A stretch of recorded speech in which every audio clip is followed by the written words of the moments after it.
അപ്പോൾ hello guys, welcome back to our YouTube channel. പിന്നെ അറിയാം, എല്ലാവർക്കും പരാതിയാണ്, വീഡിയോ ഇട്ടിട്ട് കുറച്ച് ദിവസമായി, വീഡിയോ ഇടാൻ കുറച്ച് ഉഴപ്പുണ്ട് എന്നൊക്കെ ആൾക്കാർ പറഞ്ഞു തുടങ്ങിയിരിക്കണം. ആൾക്കാരെ കൊണ്ട് പറയിപ്പിക്കാൻ തുടങ്ങി. വീഡിയോ കൺസിസ്റ്റൻ്റായിട്ട് വരുന്നില്ല എന്നുള്ള സംഗതി മറ്റൊന്നും കൊണ്ടല്ല, കുറച്ച് തിരക്കുകളിൽ പെട്ടുപോയി. നമുക്ക് പേഴ്സണൽ കാര്യങ്ങളിൽ മുഴുകിക്കൊണ്ട് മുഴുകിക്കൊണ്ടിരിക്കുന്നത് കൊണ്ടായിരുന്നു നമുക്ക് വീഡിയോ ഇടാൻ പറ്റാഞ്ഞത്. അപ്പോൾ ഇന്ന് നമ്മൾ ഏറെ കാലമായി നമ്മൾ ചെയ്യണമെന്ന് വിചാരിച്ച ആ ഒരു Q&A ചെയ്യാമെന്ന് വിചാരിച്ച്. അപ്പോൾ നജ്മ സാർ എന്തൊന്നും ഉണ്ടാത്തേ? അല്ല, ഞാൻ ക്വസ്റ്റ്യൻസ് ഇങ്ങനെ നോക്കാം. മറ്റേ പരീക്ഷയ്ക്ക് പഠിച്ച അങ്ങനെയൊന്നും Q&Aക്ക് പറയേണ്ട ആവശ്യമില്ല. നമ്മൾ ലൈവായിട്ട് നമ്മൾ ആ ഇതിൽ വന്ന ക്വസ്റ്റ്യൻസ് ഏതാണോ ആ ക്വസ്റ്റ്യൻസ് എടുത്ത് വെച്ചിക്കണേ. നജ്മ കുറച്ച് ക്വസ്റ്റ്യൻസ് സോർട്ട് ചെയ്ത് വെച്ചിക്കണം. ഒരുപാട് ക്വസ്റ്റ്യൻസ് വന്നിക്കണം. അപ്പോൾ നമുക്ക് എല്ലാ ക്വസ്റ്റ്യൻസും ആൻസർ ചെയ്യൽ പോസിബിൾ ആണോന്ന് അറിയില്ല. പറ്റുകയാണെങ്കിൽ നമ്മളൊരു പാർട്ട് 1 പാർട്ട് 2 എന്നുള്ള രീതിയിൽ വീഡിയോ ഷൂട്ട് ചെയ്യാം. അല്ലെങ്കിൽ ചിലപ്പോൾ ഈ Q&A തന്നെ എല്ലാം നിൽക്കും. എന്തായാലും 1 by 1 ക്വസ്റ്റ്യൻസ് നമുക്ക് ആൻസർ ചെയ്ത് ഇങ്ങനെ പോവാം അല്ലേ. അപ്പോൾ നജ്മ കേട്ടോ ക്വസ്റ്റ്യൻ ലീഡ് ചെയ്യുന്നത്. അപ്പോൾ നിങ്ങൾ ആ പോസ്റ്റും ഇട്ട ക്വസ്റ്റ്യൻസ് ആണ് മെയിൻലി നമ്മൾ ഫോക്കസ് ചെയ്തിരിക്കുന്നത്. അതിനെ എല്ലാ ക്വസ്റ്റ്യൻസിനുള്ള മറുപടി ചിലപ്പോൾ ഉണ്ടാവില്ല. ഇപ്പോൾ നമ്മൾ ഒരു ഇൻ്റർവ്യൂവിൻ്റെ കേസ് നിങ്ങൾ കണ്ടിട്ടുണ്ടാവും.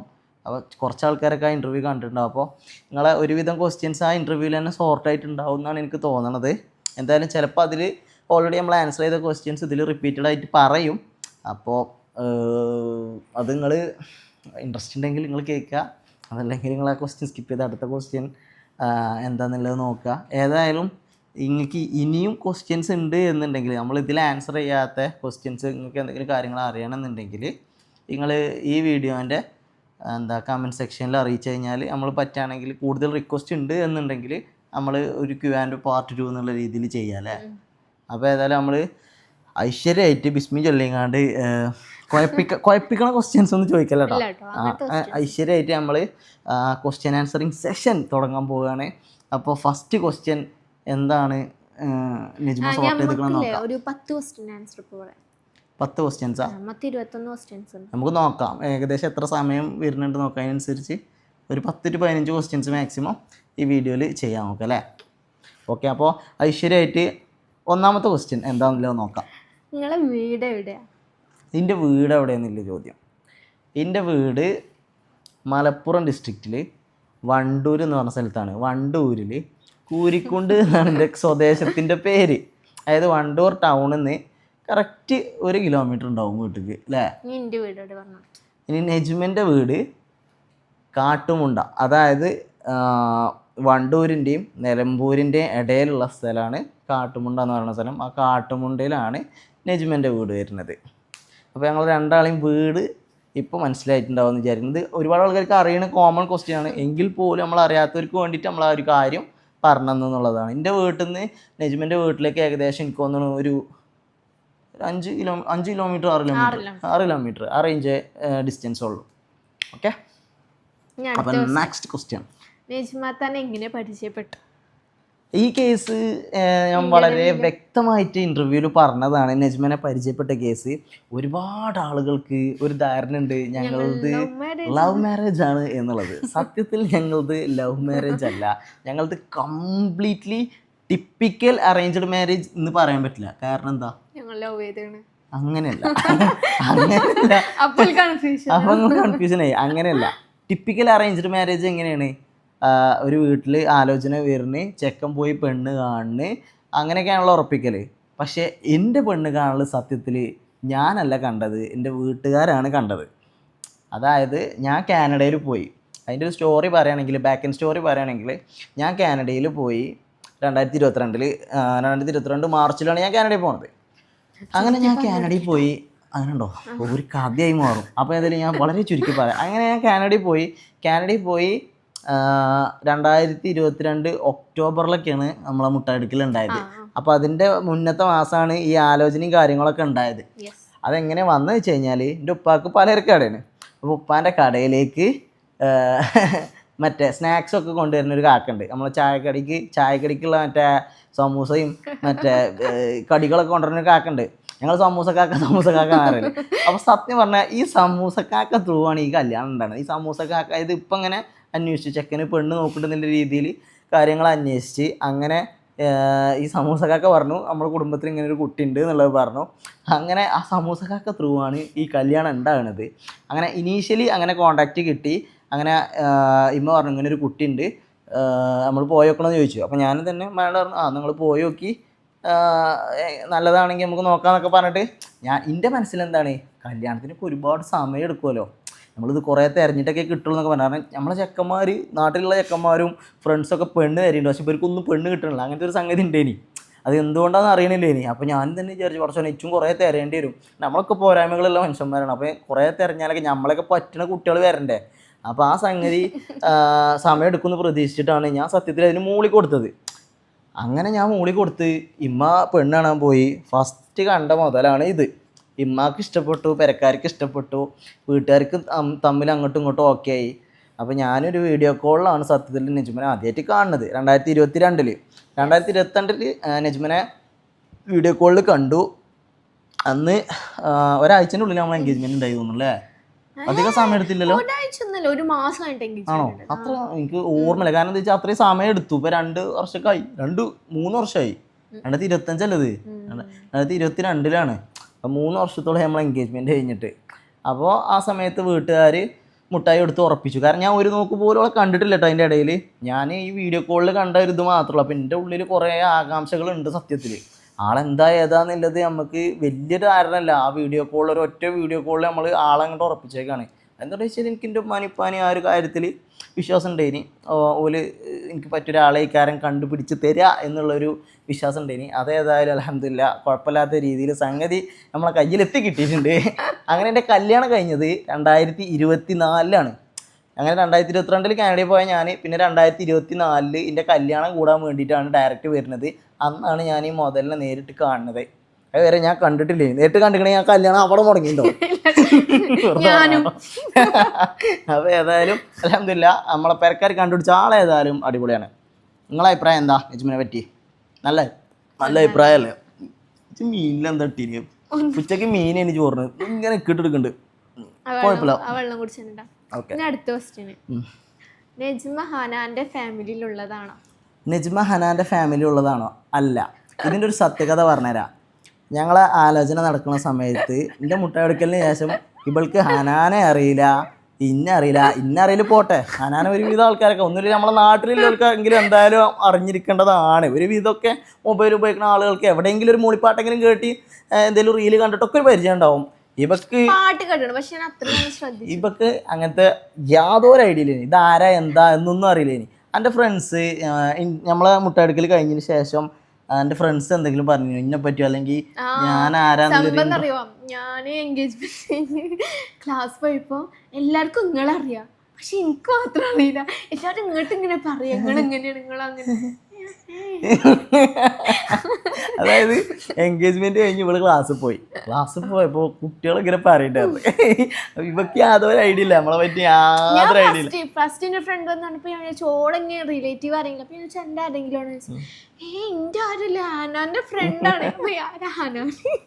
അതിന് നെജ്മ അങ്ങോട്ട് ആരാണ് ഹനാൻ?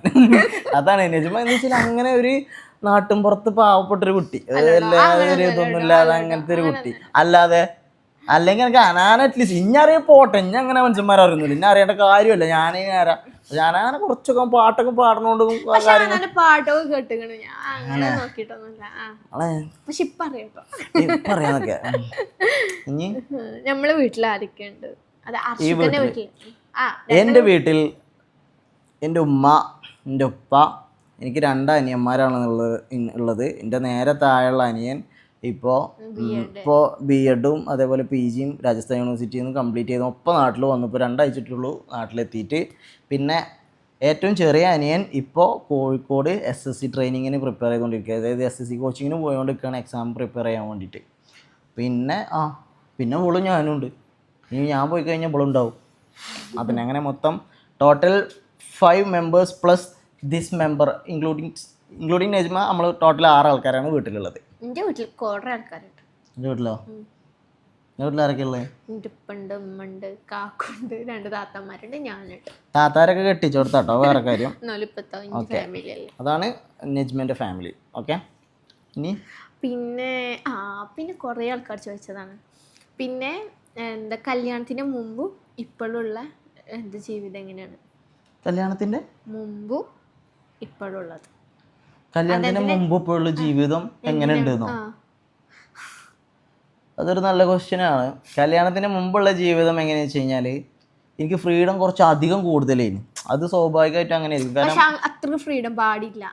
എന്തുവാ ഞാൻ പറയും വീട്ടില് 2 ആഴ്ച 3 ആഴ്ച കയറാതൊക്കെ.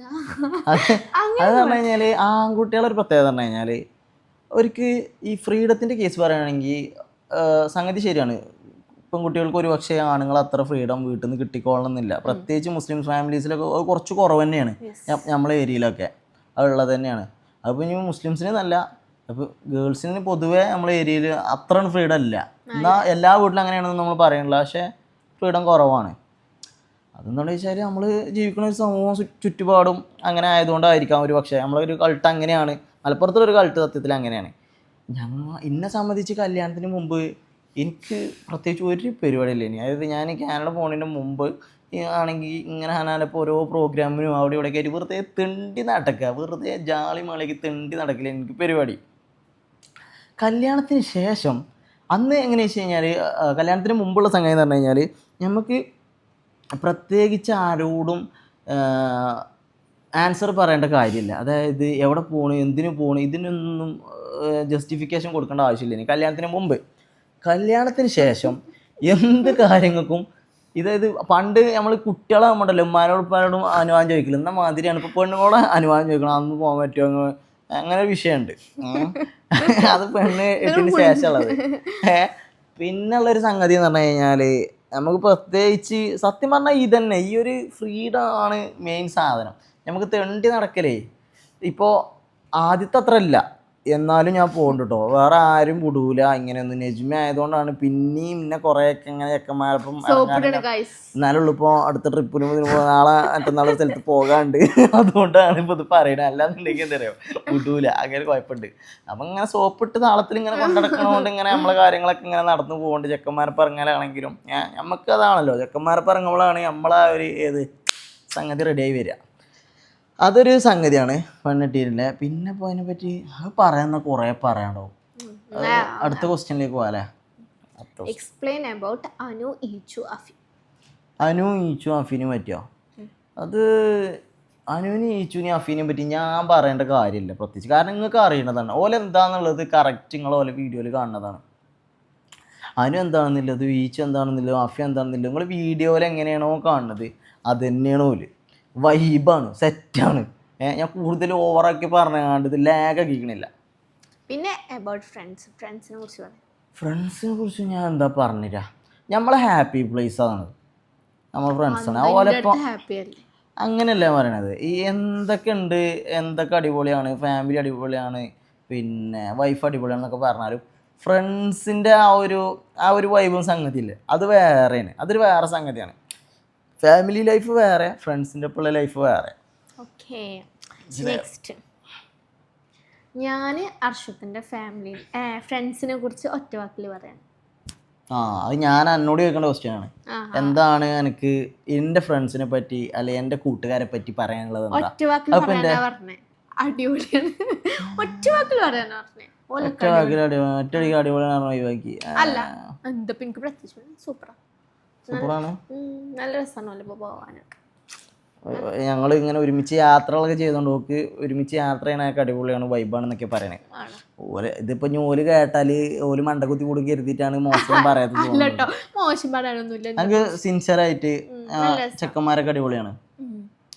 പിന്നെ എന്താ അറിയോ നിങ്ങളുടെ ഫ്രണ്ട്ഷിപ്പിൽ ഞാൻ കണ്ടത് എന്താന്ന് വെച്ചാൽ നിങ്ങൾ ഒറ്റക്ക് പോലെ പോകുമ്പോ എന്താ ഓലെ വൈഫുമാരെ കൂട്ടി പോകും. ഇനിയിപ്പൊ പെണ്ണുങ്ങളാണെങ്കിൽ ഹസ്ബൻഡിന് ഒറ്റക്കൊന്നും പോലെ കണ്ടോലെ പെണ്ണുങ്ങളെ കൊണ്ട് പോകുന്നില്ലേ? അങ്ങനെയല്ല, നിങ്ങൾ പിന്നെ കൊണ്ടുപോകും. അങ്ങനെ ഒപ്പം അതെന്താ വെച്ച് കഴിഞ്ഞാല് ഞമ്മക്ക് നമ്മളെ ഫ്രണ്ട്സും നമ്മളെ ആ ഒരു ഗ്യാങ് പറഞ്ഞു കഴിഞ്ഞാല് നമ്മൾ കംപ്ലീറ്റ്ലി ഒറ്റക്ക് പോകാന്നുള്ളതല്ല. ഇപ്പം ഞാൻ ഇപ്പം എൻ്റെ ഫ്രണ്ട്സിൻ്റെ അടുത്ത് പോവുകയാണെങ്കിൽ എനിക്ക് ധൈര്യമായിട്ട് കൊണ്ടുപോകാം. എനിക്ക് വൈഫിനും കൂട്ടി ഓരോ അടുത്തേക്ക് പോകാൻ പറ്റും. കാരണം നമുക്ക് അറിയാം നമ്മൾ ഫ്രണ്ട്സ് എന്താണെന്നുള്ളത് നമുക്ക് നല്ല പൂർണ്ണമായ ബോധ്യമുണ്ട്. അത് കാരണമാണ് ആ ഒരു സംഗതി ഉള്ളത്. അതാണ് ഇപ്പോൾ പറഞ്ഞു വരുന്നത്. പിന്നെ ഇപ്പൊ എന്താ ചോദ്യം, ലോങ് ഡിസ്റ്റൻസ് റിലേഷൻഷിപ്പിൽ ഏറ്റവും ഡിഫിക്കൽട്ട് ആയിട്ട് തോന്നിയിട്ടുണ്ട്? ലോങ് ഡിസ്റ്റൻസ് റിലേഷൻഷിപ്പിൽ ഏറ്റവും ഡിഫിക്കൽട്ടായിട്ട് തോന്നിയ മറ്റൊന്നുമല്ല, എന്നെ സംബന്ധിച്ച് ഓക്കെ, നെജ്മൻ്റെ പേഴ്സണൽ ഒപ്പീനിയൻ ടൈമാണ്. അതൊരു കാരണം കേട്ടോ. കാരണം എന്താ വെച്ച് കഴിഞ്ഞാൽ ഞങ്ങൾ രണ്ടോളം 2 ടൈം സോണിൽ ജീവിക്കുന്ന ആൾക്കാരാണ്. ഞാൻ കാനഡയിൽ എത്തിക്കഴിഞ്ഞാൽ എൻ്റെ ഈസ്റ്റേൺ ടൈമാണ്, ഇവിടുത്തെ ഇന്ത്യൻ സ്റ്റാൻഡേർഡ് ടൈമാണ്. രണ്ടും തമ്മിൽ രാവും പകലും തമ്മിലുള്ള മാറ്റം നമ്മളിങ്ങനെ ഒരു ഉപമക്ക് വേണ്ടിയിട്ടോ അല്ലെങ്കിൽ മറ്റേ എന്താണ് വർണ്ണിച്ച് പറയാൻ വേണ്ടി പറയുമല്ലോ, രാവും പകലും തമ്മിലുള്ള മാറ്റം എന്നൊക്കെ. സത്യത്തിൽ ലിറ്ററലി അതാണ് അവിടെ ഉള്ളത്. കാരണം ഇവിടെ പകലാകുമ്പോൾ കാനഡയിൽ രാത്രിയാണ്, കാനഡയിൽ രാത്രിയാകുമ്പോൾ ഇവിടെ പകലാണ്. അപ്പോൾ നമുക്ക് ആ സമയത്തിൻ്റെ ബാരിയർ നല്ലോണം ഉണ്ട്. രണ്ടാമത്തെ ഒരു പ്രശ്നം എന്ന് പറഞ്ഞു കഴിഞ്ഞാൽ കമ്മ്യൂണിക്കേഷനിൽ വലിയ ബുദ്ധിമുട്ട് വരും. അതെങ്ങനെയാണെന്ന് വെച്ച് കഴിഞ്ഞാൽ നമ്മൾ ലോങ് ഡിസ്റ്റൻസിലാകുമ്പോൾ നമ്മൾ ഈ സ്ക്രീനിൻ്റെ ഉള്ളിലാണ് കാണുന്നത്. ഈ സ്ക്രീനിൻ്റെ ഉള്ളിൽ നമ്മളെ ഫീലിങ്സ് എന്താണെന്നുള്ളത് നമുക്ക് 100% എക്സ്പ്രസ് ചെയ്ത് കഴിഞ്ഞാലും അപ്പുറത്തിരിക്കണ ആൾക്ക് അത് അതേ രീതിയിൽ കൺസീവ് ചെയ്യാൻ പറ്റിക്കൊള്ളുന്നില്ല. അങ്ങനെ ഒരു കാര്യമുണ്ട്. അത് എന്തൊക്കെ പറഞ്ഞാലും ലോങ് ഡിസ്റ്റൻസിൽ സ്ക്രീനിലുണ്ടാകും, നമ്മൾ ഫേസ് ടു ഫേസ് നിൽക്കണ ആ ഒരു സംഗതി എന്തായാലും ത്രൂ സ്ക്രീൻ അല്ലെങ്കിൽ ചാറ്റിൽ ഉണ്ടാവില്ല. ആ 2 സംഗതിയാണ് മെയിൻ ബുദ്ധിമുട്ടായിട്ട് തോന്നിയിട്ടില്ല അല്ലേ. പിന്നെ നിങ്ങളോട് എന്തുകൊണ്ട് കാനഡ ചൂസാക്കി? കാനഡ എന്നോട് ചൂസാക്കി. ഓക്കെ കാനഡ ചൂസാക്കാനുള്ള റീസൺ എന്ന് പറഞ്ഞു കഴിഞ്ഞാൽ ആ ഒരു ടൈമിൽ എനിക്ക് എൻ്റെ ഒരു മെയിൻ സംഗതി എങ്ങനെ വെച്ചാൽ എല്ലാവരെയും പോലെ തന്നെ ഡിഗ്രി കഴിഞ്ഞു, അടുത്ത സ്റ്റെപ്പിലേക്ക് പോകണമല്ലോ. അപ്പോൾ ഇതിങ്ങനെ ഒരു ട്രെൻഡായി വന്നുകൊണ്ടിരിക്കുന്ന സമയമാണ്, അതായത് അബ്രോഡ് പോയി പഠിക്കുക എന്നുള്ളതൊരു ട്രെൻഡായി വന്നുകൊണ്ടിരിക്കുന്ന സമയമാണ്. അപ്പോൾ ആ സമയത്ത് UK ഭയങ്കരമായിട്ട് ആൾക്കാർ കയറി പോകുന്നുണ്ട്. ഞാൻ ആദ്യം UK പോകണമെന്ന് കരുതിയത്. അപ്പോൾ UK ഒരുപാട് ആൾക്കാർ പോകണുണ്ടപ്പോൾ UK ചാറായി എന്നൊക്കെ പറഞ്ഞാണ്ട് ആ ശ്രമം ഡ്രോപ്പ് ചെയ്തുകൊണ്ട് നമ്മളെന്താക്കി, കാനഡ എന്നുള്ള ആ ഒരു സ്വപ്ന ലക്ഷ്യത്തിലേക്ക് ഓടിക്കയറാൻ വേണ്ടിയിട്ട് ആവേശത്തിൽ ഇറങ്ങി തിരിച്ചു. അങ്ങനെ അവിടെ പോയാൽ നമുക്ക് ആനയാവാം ചേനയാവാം എന്നൊക്കെ കരുതി കൊണ്ടാണ് നമ്മൾ കാനഡ ചൂസാക്കിയത്. അതിന് മറ്റു റീസൺസ് ഉള്ളത് വെച്ച് കഴിഞ്ഞാൽ കാനഡയിൽ PR ഓപ്പർച്യൂണിറ്റീസ് ആണെങ്കിലും ബാക്കിയൊക്കെ കുറച്ചും കൂടിയും അടിപൊളിയായിരുന്നു ആ ഒരു സമയത്ത് കേട്ടോ. നോട്ട് ദ പോയിൻറ്റ്, ആ ഒരു സമയത്ത് ഞാൻ മൈഗ്രേറ്റ് ചെയ്യാൻ ഉദ്ദേശിച്ച സമയത്ത് കാനഡയിൽ PR പോസിബിലിറ്റീസൊക്കെ കുറച്ചുകൂടി അടിപൊളിയായിരുന്നു. ഞാൻ സ്റ്റുഡൻ്റായി പോകാൻ നിന്ന ആ ടൈമിൽ. ഇപ്പോഴത്തെ സ്ഥിതിഗതി നേരെ തകിടം മറിഞ്ഞിരിക്കണം. ഇപ്പോൾ കുറച്ച് റിസ്ക് തന്നെയാണ്. അപ്പോൾ ഇപ്പോൾ ആരെങ്കിലും കാനഡ ചൂസ് ചെയ്യണമെന്ന് ചോദിച്ചു കഴിഞ്ഞാൽ ഞാൻ പറയും, നമ്മൾ ഒറ്റയടിക്കൊരു നോ ഞാൻ പറയില്ല. നന്നായിട്ട് റിസർച്ച് ചെയ്തിട്ട് മാത്രം ചെയ്യുക. നിങ്ങൾക്ക് ഓസ്ട്രേലിയ, ന്യൂസിലാൻഡ് അങ്ങനത്തെ കൺട്രീസിലെ ഓപ്പർച്യൂണിറ്റീസും കൂടി എക്സ്പ്ലോർ ചെയ്യാനോ അല്ലെങ്കിൽ ആ അന്വേഷിച്ചറിയാനോ വകുപ്പുണ്ടെങ്കിൽ അത് അന്വേഷിച്ചറിഞ്ഞിട്ട് അതും കൂടി കൺസിഡർ ചെയ്തിട്ട് വേണം നിങ്ങൾ ചെയ്യാൻ. കാനഡ ഞാൻ ചൂസ് ചെയ്യാൻ കാരണം അവിടെ PR പാത്വേഴ്സൊക്കെ കുറച്ചും കൂടി കാര്യങ്ങൾ അടിപൊളിയാക്കാരെന്ന് കരുതിയിട്ടാണ്. ആ സമയത്ത് അങ്ങനെ ആയിരുന്നു. അപ്പോൾ നമ്മൾ ഫ്രണ്ട്സൊക്കെ PR അടിച്ചു, കാര്യങ്ങളൊക്കെ ആയി. പക്ഷേ നമ്മളെ കാര്യം കുറച്ച് സ്ഥിതിഗതികളിലാണ് ഇപ്പോൾ ഉള്ളത്. കാരണം എന്ന് വെച്ച് കഴിഞ്ഞാൽ ഇപ്പോഴത്തെ PR-ൻ്റെ കാര്യങ്ങൾ കുറച്ച് ടാസ്ക് തന്നെയാണ്. അവിടെ ഉള്ളവർക്ക് അറിയാം, പുറത്ത് നിൽക്കുന്നവർക്ക് അവിടുത്തെ കാര്യങ്ങളെ പറ്റി വലിയ ധാരണകൾ ഉണ്ടായിക്കൊള്ളുന്നില്ല. ഇപ്പോൾ കുറച്ച് ഇതിലൊക്കെയാണ്. എന്തായാലും അതിൻ്റെ വഴിക്ക് നടക്കുന്നുണ്ട്. ഇവിടെ ഇതിൻ്റെ വഴിക്ക് ഇങ്ങനെയും പോകുന്നു. അപ്പോൾ കാനഡ അന്ന് ചൂസ് ചെയ്യാനുള്ള റീസൺ ഒന്ന് ഇതാണ്. 2 എന്താ പറയുക, ഈ അവിടേക്ക് IELTS എഴുതി പോകണം എന്നുള്ളതുകൊണ്ട്. കാനഡയിലേക്ക് IELTS എഴുതി പോകണമല്ലോ. UK പറഞ്ഞാൽ IELTS എഴുതേണ്ട ആവശ്യമില്ല. നമ്മൾ 12th അതേപോലെ ഡിഗ്രിയിലൊക്കെ മീഡിയം ഓഫ് ലാംഗ്വേജ് ഇംഗ്ലീഷ് ആണെന്ന് പ്രൂവ് ചെയ്ത് കഴിഞ്ഞാൽ നമുക്ക് അത് വെച്ചിട്ട് പോകാൻ പറ്റുന്നു UK. കാനഡയിലേക്ക് IELTS നിർബന്ധമുണ്ട്. അപ്പോൾ IELTS എഴുതി പാസ്സായവർ മാത്രമേ വരുള്ളൂ എന്നൊക്കെ പറഞ്ഞിട്ടൊക്കെ അങ്ങനെയൊക്കെ ഓരോ സാധനങ്ങൾ ഉണ്ടാക്കിയാണ്ട് പിന്നെ ഏജൻസിക്കാരെ ടോപ്പാക്കലും എല്ലാം കേട്ടിട്ടാണ് നമ്മൾ കാനഡയിലേക്ക് ചേക്കേറിയത്. അതേതായാലും ഇപ്പോൾ 3-3.5 വർഷങ്ങൾക്ക് ഇപ്പുറം ഇവിടെ എത്തി നിൽക്കുന്നു. ഇപ്പോൾ ഞാൻ കറൻ്റ്ലി കാനഡയിൽ വർക്ക് പെർമിറ്റിലാണുള്ളത്. ഞാൻ 2 വർഷം കാനഡയിൽ പഠിച്ചു. എൻ്റെ പോസ്റ്റ് ഗ്രാജുവേറ്റ് പ്രോഗ്രാംസ് 2 ഞാൻ കാനഡയിൽ വെച്ചിട്ട് ചെയ്തത്. അത് കഴിഞ്ഞ് ഞാനവിടെ വർക്കിന് കയറി. ഇപ്പോൾ ഒരു 3-3.5 വർഷത്തോളമായിട്ട് കാനഡ ജേണി ഇങ്ങനെ തുടർന്നുകൊണ്ടിരിക്കുകയാണ്. എന്ത് ചിരിക്കാൻ വരുന്നുണ്ടോ? എന്താ കട്ട് ചെയ്യട്ടെ ഗൈസ്. അപ്പോൾ സുഹൃത്തുക്കളെ, ചിരിയൊക്കെ കഴിഞ്ഞാണ്ട് ഇപ്പോൾ തിരിച്ചു വന്നിട്ടുണ്ട് കേട്ടോ. അപ്പോൾ സംഗതി ചിരിയല്ല, കുറച്ച് ചിരിച്ചാനുണ്ടായിനി. ആൾക്ക് ഞാൻ ഇരിക്കണ മാതിരി ഇങ്ങനെ കോൺസെൻട്രേറ്റ് ചെയ്ത് ഇരിക്കാൻ കഴിയണില്ല. അപ്പോൾ ഇരുത്തൊന്ന് മാറ്റി പിടിക്കാൻ വേണ്ടിയിട്ടാണ് ഇപ്പോൾ അത് കട്ടാക്കാൻ പറഞ്ഞത്. എന്തായാലും നമുക്ക് തുടരാം. അടുത്ത ചോദ്യത്തിലേക്ക് പോകാം. എന്താണ് അടുത്ത ചോദ്യം? SSLC+2 റിസൾട്ട് ആരതൊക്കെ ചോദിക്കുന്നത്? SSLC നമ്മളങ്ങനെ പഠിച്ച കൂട്ടത്തിലൊന്നല്ലേ. നമ്മളിങ്ങനെ കോളേജിക്ക് കോളേജിലേക്ക് പോകുക വരിക ആ ഒരു മൈൻഡ്. നിങ്ങൾ ആൺകുട്ടികളുടെ ഒന്നും റിസൾട്ട് വെച്ചാൽ നമുക്ക് ചെയ്തിട്ടുള്ള കാര്യം പറയാം. പെൺകുട്ടികൾ പറഞ്ഞാൽ ഇരുന്ന് പഠിച്ചു ഒരു കുത്തിർന്ന് പേടിച്ച് ഇങ്ങനെ ഇതിൻ്റെ ആൾക്കാരാണ്. നമ്മളതിൻ്റെ ആൾക്കാരല്ല. നമ്മൾ കോളേജിലേക്ക് പോകുക വരിക, സ്കൂളിലേക്ക് പോകുക വരിക. പിന്നെ ചോദിച്ചതിൻ്റെ പേരിൽ ഞാൻ പറയാം, ഞാനൊരു മിഡിൽ ക്ലാസ് ബെഞ്ചറല്ല, എന്താണ് മറ്റേ ബെഞ്ചറിന് എന്താ പറയുക, ഞാനെന്താ പറയുക, എനിക്ക് അങ്ങനെ പ്രത്യേകിച്ച് ഒരു ബെഞ്ചില്ലേ. ഞാൻ ബെഞ്ച് ചാടി കളിച്ച ആളേനി. ഞാൻ മുന്നിലിരുന്നിക്കണേ, ബേക്കിലിരുന്നിക്കണേ, നടുവിലിരുന്നിക്കണേ. ഞാൻ എന്ന് വെച്ച് കഴിഞ്ഞാൽ ഓരോ ദിവസം ഓരോ വൈബ് പിടിച്ചാണ്ട് ഓരോരുത്തരുടെ ഉത്തരക്കല് നമ്മൾ ആ ഒരു വൈബിൻ്റെ ആളേനി. പിന്നെ റിസൾട്ട് ചോദിച്ച സ്ഥിതിക്ക് നജ്മ സാറിന് 10ാം ക്ലാസ്സിൽ എങ്ങനെയായിരുന്നു? എത്രയായിരുന്നു? എനിക്ക് 1 പോയി, ബാക്കിയൊക്കെ അപ്പോൾ 9 A+ വരെ ആയി. +2 ഫുൾ A+. ഇതാണ് ഓല് മറ്റേ ലെവല് പഠിത്തത്തിൻ്റെ ആൾക്കാരാണ്. നമ്മൾ പറഞ്ഞാൽ അതിൻ്റെ ആളല്ല. നമ്മൾ പിന്നെ അങ്ങനെ പഠിക്കരുന്നില്ല. എൻ്റെ 10ാം ക്ലാസ് ഞാൻ 10ാം ക്ലാസ് 2014 ഞാൻ 10ാം ക്ലാസ് എഴുതി പാസ്സായത് കേട്ടോ. 2014 ഞാൻ പാസ് ഔട്ട്. 2014 10ാം ക്ലാസ് കഴിഞ്ഞു, 2016 +2 കഴിഞ്ഞു, 2019 ഡിഗ്രിയും കഴിഞ്ഞ്. അപ്പോൾ 10ാം ക്ലാസ്സിൻ്റെ റിസൾട്ട് 7 A+ എൻ്റെത്. 7 A+, 2 A, 1 B+ അങ്ങനെ എന്തോ. പിന്നെ +2 3 A+, 3 Aയും. എന്നെ നമ്മൾ പഠിപ്പല്ല. നമ്മളെങ്ങനെ വെച്ചാൽ പരീക്ഷൻ്റെ തലേന്നുണ്ട് ക്ലാസ്സിലത്തെ ഏതെങ്കിലും കുട്ടീനെ സോപ്പിട്ട് നിജമാ നോണ പറയല്ലേ. മാസങ്ങൾക്ക് മുമ്പ് ഞാൻ പഠിക്കില്ല, കാര്യം കാണലുണ്ട്. ഓക്കെ, അടുത്ത ക്വസ്റ്റ്യൻ. നിങ്ങൾക്ക് അറിയാം, നിങ്ങൾക്ക് ചിന്തിച്ചാൽ മതി എങ്ങനെയൊക്കെയായിരുന്നില്ലേ ഊഹിക്കുക. അപ്പം കുട്ടികളെ പഠിത്തം. കല്യാണത്തിന് മുന്നേ നജ്മക്ക് അർഷു ഹനാന്റെ ഫ്രണ്ട് ആണെന്ന് അറിയുമോ? എൻ്റെ ആൻസർ ഓൾറെഡി നമ്മൾ പറഞ്ഞു കഴിഞ്ഞു. നോ, ഇല്ല, എനിക്കറിയില്ല.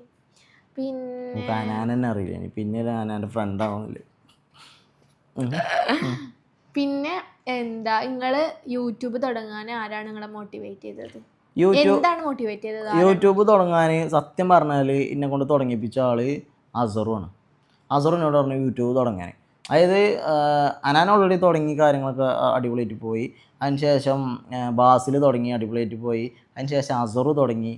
അങ്ങനെ അസറ് നാട്ടിലൊക്കെ വന്ന് അസറ് അത്യാവശ്യം റീച്ചൊക്കെ അതിന് ശേഷം അസറിനോട് പറഞ്ഞു പക്ഷെ എന്തായാലും തുടങ്ങിയിട്ട് ആദ്യം ഒരു മടിയും കാര്യങ്ങളൊക്കെ ഉണ്ടാവും, നോക്കണ്ട ചെയ്തോളാന്ന് പറഞ്ഞത്. നമുക്ക് പിന്നെ ആദ്യം അവസരം കൂടി ഇല്ലാത്തതുകൊണ്ട് ഞാൻ അങ്ങനെ വണ്ടി കയറിയാണ് ചെയ്ത്. അങ്ങനെ ഇപ്പോൾ നമ്മളിപ്പോൾ നിൽക്കുന്ന പോയിന്റിൽ നിൽക്കണം, അത്രേ ഉള്ളൂ. അതിപ്പോൾ വലിയൊരു ഗ്രോത്തിലേക്ക് എത്തിയെന്ന്. പക്ഷേ നമ്മളെ സംബന്ധിച്ച് മാഷാ അല്ലാഹ് നമ്മളിങ്ങനെയൊന്നും പ്രതീക്ഷിച്ചിട്ടില്ല. നമ്മൾ ഒരിക്കലും പ്രതീക്ഷിച്ചിട്ടില്ല ചാനൽ തുടങ്ങിയ സമയത്ത് ഇതിപ്പോൾ എത്ര ആൾ കാണും, ഇങ്ങനെ ഉണ്ടാവും എന്നുള്ളതൊന്നും. അപ്പോൾ എന്തായാലും ഇതിനൊക്കെ റീസൺ നിങ്ങളാണ്, ഇത് കാണുന്ന ആൾക്കാരാണ്. അപ്പോൾ നിങ്ങളോടാണ് നമുക്ക് തീരാത്ത കടപ്പാടും നന്ദിയൊക്കെ ഉള്ളത്. അപ്പോൾ ഇതിൽ നിന്ന് എന്തെങ്കിലുമൊക്കെ ബെനിഫിറ്റ്സും കാര്യങ്ങളും ഉണ്ടാകുമ്പോൾ നമ്മൾ എന്ത് ചെയ്യും, അത് പതുക്കെ നമ്മളെ സബ്സ്ക്രൈബേഴ്സിലേക്കും നമ്മൾ പതുക്കെ കൊണ്ടുവരുന്നതായിരിക്കും. നിങ്ങൾക്കും എക്സൈറ്റഡ് ആവാനുള്ള കുറേ സംഗതികൾ നമ്മൾ പ്ലാൻ ചെയ്യുന്നുണ്ട്. ഇൻഷാ അല്ലാഹ് അതൊക്കെ വരുന്ന വഴിക്ക് നമുക്ക് പ്ലാൻ ആക്കണം. ഓക്കെ. പിന്നെ എന്താ നിങ്ങളുടെ ഗ്യാങ്ങിലെ എല്ലാവരുടെയും ജോബ് എന്താണ്? ഗ്യാങ്ങിലെല്ലാവരെയും ജോലി എന്താണോ, ചെക്കന്മാരുടെ ജോബ് പലവരും പല ഫീൽഡിലുള്ളവരാ. അതായത് കുറേ ആൾക്കാർ സെയിം ഫീൽഡ്. അപ്പോൾ ജിമ്മി, അർഷി, സൽമാൻ ഇവരൊക്കെ ഫോട്ടോഗ്രാഫി, വീഡിയോഗ്രാഫി ഈ ഒരു സംഗതി ചെയ്യുന്ന ആൾക്കാരാണ്. നിഹാലാണെങ്കിലും അടിപൊളി. നിഹാലിൻ്റെ ഒന്നും ഞാൻ നിങ്ങൾക്ക് പറഞ്ഞതിൻ്റെ ആവശ്യമില്ല. നിഹാലൊക്കെ കിണ്ണം കാച്ചി എഡിറ്ററാണ്. ഓനൊന്നും നമ്മളടുത്തേക്ക് എത്തുന്നതിന് മുമ്പ് തന്നെ ഓനൊക്കെ വമ്പം ഫാൻ ബേസിലുള്ള മനുഷ്യനാണ്. കാരണം അവന് സ്കില്ലുണ്ട്. പിന്നെ അസറു ആണെങ്കിലും അസറു ജോർജിയയിൽ MBBS കംപ്ലീറ്റ് ചെയ്തതാണ്. ഇപ്പോൾ അവൻ്റെ സ്റ്റഡി അബ്രോഡും കാര്യങ്ങളൊക്കെ ആയിട്ട് അങ്ങനെ പോകുന്നുണ്ട്. പിന്നെ ഹനാൻ്റെ പ്രൊഫഷൻ ഞാൻ പറഞ്ഞതിൻ്റെ ആവശ്യമില്ലല്ലോ. He was A teacher. പക്ഷേ പിന്നെ പഠിത്തമല്ല ആ ജോബിൽ നിന്ന് ജസ്റ്റ് പിൻവലിഞ്ഞാണ്ട് അവൻ്റെ പാഷൻ്റെ പിന്നാലെ പോയി പാട്ടും കാര്യങ്ങളും അതിനിടയിൽ കൂടെ വ്ളോഗിങ് തുടങ്ങി. അങ്ങനെ ഹനാൻ എന്താണെന്നുള്ളത് നിങ്ങൾക്കറിയാം. ഹനാനെ നമുക്ക് പല ടൈറ്റിൽ വെച്ച് വിളിക്കാം. ഹനാനൊരു സിംഗറാണ്, ഹനാനൊരു വ്ളോഗറാണ്, ഹനാനൊരു എന്താ പറയുക ഒരു ടീച്ചറാണ്. പിന്നെ ഇനിയിപ്പോൾ അടുത്തൊരു സാധനം കൂടി അവന് ചാർത്തി കൊടുക്കാനുള്ള എല്ലാ വകുപ്പും നമുക്ക് കിട്ടിയിരിക്കണേ. ഒരു പോസ്റ്റർ ഹന ഔട്ട് ചെയ്ത് നിങ്ങൾ കണ്ടിട്ടുണ്ടാവും. ഇൻഷാ അല്ലാഹ് ഓനൊരു ഫിലിമിൽ അവസരം വന്നിട്ടുണ്ട്. അപ്പോൾ ആ ഫിലിമും കൂടെ എനിക്ക് ഞാനൊരു ആക്ടർ കൂടിയാണ് നമുക്ക് പറയാം. അപ്പോൾ അങ്ങനെയാണ് ഇപ്പോൾ ഹന നിൽക്കുന്നത്. പിന്നെ സിംഗർ എന്ന് പറഞ്ഞപ്പോൾ is A play back singer. സിനിമയിൽ പാട്ടുകൾ പാടിയത് കാരണം അവന് സിംഗർ എന്നുള്ള ടൈറ്റിൽ മാറി പ്ലേ ബാക്ക് സിംഗർ എന്നുള്ള ടൈറ്റിലേക്ക് മാറി. അപ്പോൾ മാഷാ അല്ലാഹ് അപ്പോൾ അടിപൊളിയായിട്ട് ഉഷാറായിട്ട് പോകുന്നുണ്ട്. ഇങ്ങനെ പോകാൻ പറ്റട്ടെ. പിന്നെ ഞാനും ഉമ്മയും തമ്മിലുള്ള ബോണ്ടിൻ്റെ സീക്രട്ട് എന്താണ്? ഇജും ഇന്ന് തമ്മിലുള്ള ബോണ്ടിങ് സീക്രട്ട് അത് സത്യത്തിൽ എനിക്കറിയില്ല. അതിന്റെ ആൻസർ ഓൾ തന്നെ പറയണ്ടേ. ഇപ്പത്തെ സീക്രട്ട് ഒന്നുമില്ല. എന്താ എനിക്കറിയില്ല. അത് എന്നോട് ഇങ്ങനെ ആൾക്കാർ വന്ന് ചോദിക്കും. അതെന്താ വെച്ചാൽ ഇമ്മ ഓളായിട്ട് നല്ല ചില്ലാണ്. ഇമ്മക്ക് എന്താണെന്നറിയോ, ഇമ്മ ഓളൊരു മരുമോള് ആയിട്ട് കണ്ടിട്ടില്ല. ഇമ്മ എന്നോട് എപ്പോഴും പറയണത് ഓൾ എനിക്ക് മരുമോളല്ല ഓള. അങ്ങനെ മരുന്നൊരു പേര് മരുന്ന് നമുക്ക് തോന്നിയിട്ടുണ്ട്. ഇമ്മക്ക് എന്താ വെച്ചാൽ ഞങ്ങൾ 3 ആൺകുട്ടികളാണ്. ഞാൻ പറഞ്ഞത് എനിക്ക് 2 അനിയന്മാരാണ്. ഞങ്ങൾ 3 ആൺകുട്ടികളാണ്. അപ്പോൾ ഇമ്മാക്ക് ഒരു പെൺകുട്ടിയില്ല. ഇമ്മാക്ക് ഒരു പെൺകുട്ടി ഇല്ലാത്തതിൻ്റെ അത് എപ്പോഴും പറയും. കാരണം നമ്മളെ കൊണ്ട് ഒരു ഗുണമല്ല ഉമ്മാക്ക്. എന്തെങ്കിലും പഴക്കാൻ പറഞ്ഞാലോ ഉമ്മാനെ ഉണ്ടാവുക 3-4 ആഴ്ച വീട്ടിൽ കയറാതെ തെണ്ടി എടുക്കുമ്പോ ആയിക്കോട്ടെ. അപ്പോൾ ഇമ്മാക്ക് നജ്മ എന്താ വെച്ചാൽ ഇമ്മക്ക് ഒരു മോളെ പോലെയാണ് നജ്മ. അപ്പോൾ അത് കാരണമായിരിക്കാം ഒരു പക്ഷേ അങ്ങനെ ഇപ്പം ഉള്ള സംഗതി എന്താണെന്നറിയോ, ഇമ്മാക്ക് ഇന്നെക്കാട്ടിലും കാര്യം ഓളാണ്. അയച്ചല്ലാ പറ്റിയിട്ടൊന്നുമില്ല. ഞാൻ പറഞ്ഞുതരാം. ഫുട്ബോളിൽ 2 ടീമായി കണ്ട് ഞമ്മക്ക് വലിയൊരു സ്ഥാനമൊന്നുമില്ല. അടുത്ത ചോദ്യം, നിങ്ങളുടെ കാനഡയിൽ എന്താണ് ജോബ്? നിങ്ങൾക്ക് കാനഡയിൽ പല ജോലികൾ ചെയ്തിട്ടാണ് ഞാൻ ജീവിച്ചുകൊണ്ടിരിക്കുന്നത് ഗൈസ്. പല ജോലികൾ. ഞാൻ ചെന്നു മുതൽ ഇപ്പോഴത്തെ ജോലി എന്ന് പറഞ്ഞു കഴിഞ്ഞാൽ ഞാനൊരു ബിൽഡിംഗ് മെയിൻ്റനൻസ് കമ്പനിയിലാണ് വർക്ക് ചെയ്യണത്. ആ ജോലി ഉടനെ തന്നെ നമ്മൾ അടുത്ത ജോലിയിലേക്ക് സ്വിച്ച് ചെയ്യാൻ വേണ്ടി പോകും. കാരണം ഞാൻ വർക്ക് ചെയ്യുന്ന ഇൻഡസ്ട്രി നല്ല രീതിയിൽ മടുത്തിട്ടുണ്ട്. അപ്പോൾ നമുക്ക് കാനഡയിൽ നിന്ന് അടുത്ത ജോബിലേക്ക് സ്വിച്ച് ചെയ്യാനുള്ള ശ്രമത്തിലാണ് ഞാനിപ്പോൾ ഉള്ളത്. മതി. ഇനി അടുത്തത്, നിങ്ങളുടെ ഇതുവരെയുള്ള ലൈഫിൽ മോസ്റ്റ് വാല്യുബിൾ മൊമെൻ്റ് എന്താണ്? Most valuable memento? എനിക്ക് അങ്ങനെയൊന്നുമില്ല. ഞാൻ എല്ലാ മൊമെൻറ്റ്സും ചെറിഷ് ചെയ്യുന്ന ഒരാളാണ്. നിങ്ങൾക്ക് ഏറ്റവും ഇഷ്ടപ്പെട്ടൊരു ഞാൻ എല്ലാ മൊമെന്റ്സും ചെറിഷ് ചെയ്യുന്ന ഒരാളാണ്. ഞാൻ പ്രതീക്ഷിച്ചു ഞാൻ ലൈഫൊക്കെ വന്നതോ. ഞാനിങ്ങനെ നിന്നെ കെട്ടിയപ്പോൾ പറയണ വിചാരിച്ചു നിങ്ങൾ എന്റെ ലൈഫൊക്കെ വന്നാ എനിക്കൊല്ലട്ടോ അങ്ങനെ ഒന്നും അപ്പൊ മാറ്റേണ്ട കാര്യങ്ങളില്ലല്ലോ. ഇല്ല ഇച്ചില്ല, നിങ്ങൾക്കില്ലെങ്കിൽ ഇച്ചില്ല. സിൻസിയർ ആയിട്ട് പറയും. ഇല്ല ഇല്ലട്ടോ കൈസിക്ക് എല്ലാം നല്ല മൊമെന്റ്.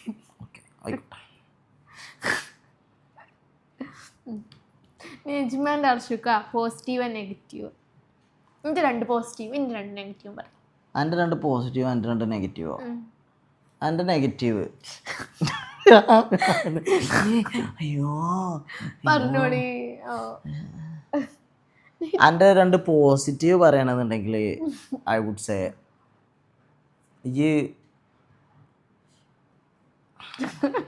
വെറുതെ ടോപ്പാവും. ഈ ക്വസ്റ്റ്യൻ മാറ്റി അടുത്ത ക്വസ്റ്റ്യൻ. ഈ ക്വസ്റ്റ്യൻ വേണ്ട, ഇതൊരു വിട്ട ക്വസ്റ്റ്യൻ. എന്തൊരു ക്വസ്റ്റ്യൻ? പോസിറ്റീവ് നെഗറ്റീവ് എന്ന് പറഞ്ഞു കഴിഞ്ഞാൽ ആൾക്ക് ഭയങ്കര എന്തൊരു സോഷ്യൽ ആങ്സൈറ്റി ഉള്ള ഒരാളാണ്. അതൊരു നെഗറ്റീവായിട്ട് നമുക്ക് പറയാൻ പറ്റില്ല.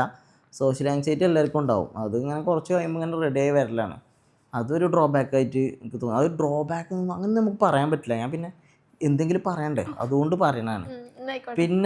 പിന്നുള്ളൊരു കാര്യം എന്ന് പറഞ്ഞു കഴിഞ്ഞാൽ പിന്നൊരു നെഗറ്റീവ്, എനിക്ക് അങ്ങനെ നെഗറ്റീവ് പോസിറ്റീവ് എന്താ പറയുക, നമ്മൾ കാര്യമായിട്ടൊരു കാര്യം പറഞ്ഞാലേ ഇത് പോസിറ്റീവ് അല്ല, നെഗറ്റീവ്. നമ്മൾ ചിലപ്പോൾ കാര്യമായിട്ടൊരു കാര്യം പറയാൻ നിൽക്കേക്കാരം കേട്ടോ. പക്ഷെ ആ കാര്യം ചിലപ്പോൾ ഓക്ക് കയറിക്കൊള്ളുന്നില്ല. നമ്മൾ ഉദ്ദേശിക്കുന്ന രീതിയിലായിരിക്കില്ല ആളത് ഗ്രാസ്പ് ചെയ്യാം. നമ്മളൊരു തോട്ട് പ്രോസസ്സിൽ നമ്മളൊരു കാര്യം പറയുമ്പോൾ ആളതിൻ്റെ നേരെ വിപരീതം ചിന്തിച്ചിട്ടേക്കാരം എടുക്കുക. അത് ഒരു കമ്മ്യൂണിക്കേഷൻ ബാരിയർ ആയിരിക്കാം ഒരു പക്ഷേ, എന്താണെന്നറിയില്ല. പോസിറ്റീവ് എന്താ, നന്നായിട്ട് കുക്ക് ചെയ്യും എന്നുള്ളതാണ് ഒരു പോസിറ്റീവ്. അങ്ങനെ പറഞ്ഞിട്ടില്ലെങ്കിൽ തിന്നാൻ കിട്ടില്ല, അതുകൊണ്ടാട്ടോ. ഇന്ന് രാവിലെ തന്നെ നജ്മ ഒരു ഉപ്മാവ് ഉണ്ടാക്കി, അതുപോലെ വേറൊരു ഗ്രേവി ഉണ്ടാക്കി. രണ്ടിലും വളരെയധികം ഉപ്പ് കയറിയിട്ട്, ഉപ്പുമാവാണെങ്കിൽ ഉപ്പുമാവ് എന്നുള്ള പേരിനോട് നീതി പുലർത്തുന്ന രീതിയിൽ ഒരു കൊട്ട ഉപ്പ്, ഒരിത്തിരി ഉപ്പുമാവർക്ക് ഒരു കൊട്ട ഉപ്പ് ഇട്ടാണ്ട് ആ ഉപ്പുമാവ് തൊള്ളി വെക്കാൻ പറ്റാത്ത പോലത്തെ ആക്കിയിരുന്നു. അപ്പോൾ നല്ല കുക്കാണ് നജ്മ.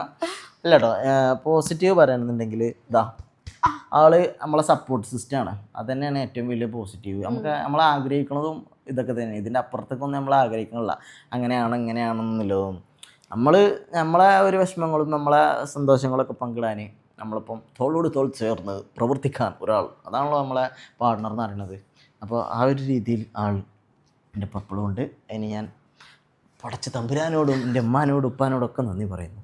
ഓക്കെ നീ ഞാൻ നിങ്ങളത് പറഞ്ഞിട്ട് You have to say positive. Negative ഞാൻ പറഞ്ഞുതരാം.